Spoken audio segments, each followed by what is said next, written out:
What's up everyone, I hope you're doing well. In this video, I'm going to share with you some fantastic online business ideas that you can start from home and that could make you over $5,000 a month. But before we start, make sure you like this video. Let's see if you can get it to 500 likes. Subscribe, leave a comment and turn that notification bell button so that you can get a notification as soon as I upload the video. The first idea is print on demand. Basically, you make a design and you upload it to a print on demand platform. You set a price, color, sizes, etc. And when that design sells, you get a commission or royalty at the end of the month. So it can be really passive if you want it to be. Now let's go through some POD platforms. My favorite one is Merch by Amazon. It has the prime advantage and you can sell over 3 marketplaces. So they've got the US, the UK and Germany. They can also deliver now to many other countries around the world. And because you're not dealing with any printing, returns or customer service, this can be a fantastic passive stream of income. Now you might say, I'm not a designer, this cannot work for me. But hold on, don't give up too early. You can outsource that, no issues. Places where you can outsource it is through Fiverr, onlinejobs.ph or Upwork. But my favorite is Vexel.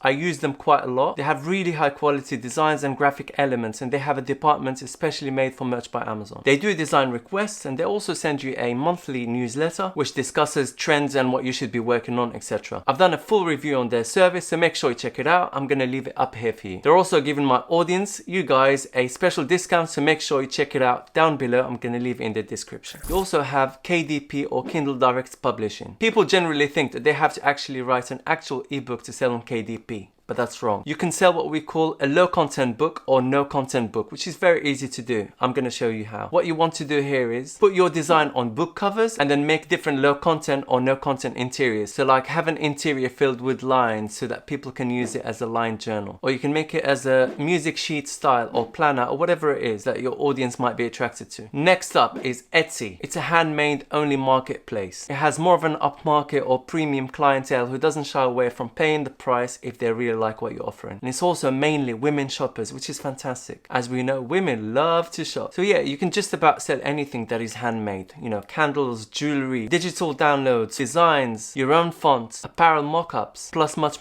more. But since we're talking about POD, you can actually link Printful with Etsy. You can then go ahead and fulfill the order through Printful. It's brilliant. And again, you don't really have to do any real work. All you do is look after the customer on Etsy from a customer service point of view. I'll leave a link to Printful down below in the description so you can check out how it works. There are many other POD platforms that you can get stuck into. Some of them are places like Redbubble, Zazzle, Spreadshirt, TeePublic, plus many more. So check them out and see which one you like. The next idea is opening a Shopify store. Now there are many ways of approaching this business. Remember we spoke about POD just now? Well, you could sell your own designs via a Shopify store either as digital downloads or as physical apparel items. And again, you could use Printful to do that. But nowadays there are many other suppliers that you could use, so make sure you check them out. Another idea for a Shopify store, you could actually do drop shipping. For those of you who don't know what drop shipping is, you essentially list an item even though you don't have it in stock. Then when you sell it, you go and buy it and then send it directly to the customer. Pretty easy. Another idea is to do private label, which means that let's say you find a product on the internet that you like. You go to this website called Alibaba, which is a really good website where you could get in contact with Chinese manufacturers and see which manufacturers can actually manufacture that product for you and ask them to put your own brand name in that product. You agree the terms, you receive your shipment, and then you start selling it on your online shop. My next idea for you is being a coach or a consultant. I personally have been able to earn some decent money coaching people on the side on different areas of business. You can always add value as long as you're a step ahead of your students. But make sure you're knowledgeable in your field and you're able to add value. In this case, you're good to go. By the way, if you're still watching this video and you like the content, give it a thumbs up and consider subscribing. The next idea I have for you is affiliate marketing. The idea is you promote other people's products, often through an affiliate network, and you can earn some decent commissions if people buy through your link. So essentially, when you register with an affiliate network, you get a link and you distribute it through different means, whether it is through your website, YouTube channel, Facebook ads, forums, Instagram, Pinterest, whatever channel you decide to go with. And if people click through your link and end up buying, you actually get a commission. There are many affiliate networks out there. Some of the most popular ones are Amazon Associates, ClickBank, JVZoo, Commission Junction, and plenty more. Next idea is social media management. You might be good good at Instagram or Facebook. You might be good at creating good, shareable, engaging content. You could approach businesses that need that social media presence and charge them a fee for doing so. So you could get 6 clients a month for $500 each, just for posting a few pictures, doing some research and managing comments and so on. That's still decent money. And this area is booming because businesses are increasingly trying to get on those social networks. The next idea is starting a YouTube channel. Yes, you heard it. Hey look, if you're passionate about a particular topic or you possess a skill within a niche, create a YouTube channel for it. You could be an entrepreneur who also travels and lives that digital laptop nomad lifestyle. Hey, talk about it on YouTube. You could make money through AdSense, through affiliate links, through selling your merch and brand deals. There are many other ways of monetizing your YouTube channel. But the main thing is start if you're passionate about it. The next idea is build Instagram theme pages. The principle is you choose niches that do really well on Instagram, make different accounts for those niches, fill them with great, shareable, engaging content, and watch those pages grow. Once they get to around 10k followers and you start seeing them grow higher and higher, start looking for those brand deals and make it obvious that you're doing advertising through your profile. Similar to Instagram theme pages, build niche websites. Create content for them in a form of reviews or blogs. Use SEO techniques to rank them on Google, add some affiliate links, and you're good to go. The next business idea is freelance. If you have a particular skill, you can provide a service in that area. If you're a designer, you could provide a service as a designer. Or if you're a writer or virtual assistant or whatever it is you're good at. Being a virtual assistant is one of the hottest things right now. Because imagine, as more people are becoming entrepreneurs and more people are moving from the phase of being solopreneurs and trying to scale their business, virtual assistants or VAs are the first people they look to hire. So huge demand right there. Great business to start with zero money. Just make sure you upskill yourself to be more competitive in the market. The next idea is becoming a content creator. Now let's face it, if more and more people are becoming entrepreneurs, Instagram and YouTube influencers, at some point they're going to need more people to create content for them. Think photography, videography, blog writing, and the list goes on. Some of the best platforms that you could use are Upwork and Fiverr. I didn't want to bombard you with too many ideas. This is enough to start with. Here is what I want you to do. My best advice to you is you pick an idea that you like, explore it further, do your research, and start. That's it. If you've enjoyed this video, make sure you give it a like, subscribe to the channel, leave a comment down below, and hit that notification bell button so that you can receive a notification as soon as I upload a video. Let me know down below in the comments if you want me to talk about any particular idea in more detail. Thanks very much for watching, and I'll see you in the next video.